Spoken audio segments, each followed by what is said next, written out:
Governor Sindh Kamran Tessori نے کہا ہے کہ سانحہ گل پلازا پر عمارت کی انتظامیہ کو جواب دہ بنایا جائے گا۔ واقعے سے سبق سیکھتے ہوئے آئندہ کے لیے اقدامات کرنا ہوں گے۔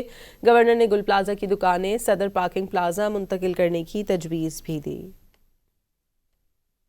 اس واقعے سے سبق لینا ہوگا۔ آگے کوئی ایسا خونی پلازا اگر اس شہر میں کھڑا ہوا ہے یا موت والا پلازا بننے جا رہا ہے، ہمیں دونوں کو روکنا ہوگا۔ یہ ہدف ہونا چاہیے۔ یہ نہیں ہونا چاہیے کہ ہم سارا زور اس بات پہ لگا دیں کہ یہ کیسے ہو گیا۔ اسی صدر میں ایمپریس مارکیٹ کے پاس ایک بڑی بلڈنگ جو پارکنگ پلازا ہے وہ اس وقت خالی پڑی ہوئی۔ دیکھیں 2 مہینے کے لیے تو آپ سامان صرف رکھیں گے اور سیٹل ہوں گے، 2 مہینے شروع ہو جائیں گے۔ تو میں بشیر بھائی کے تعاون سے خود خط لکھوں گا میئر کراچی کو، اور اس میں ان کو یہ پرپوزل دے رہا ہوں کہ فی الفور جو پارکنگ پلازا کی بلڈنگ ہے اس میں ان سب لوگوں کو شفٹ کر دیا جائے۔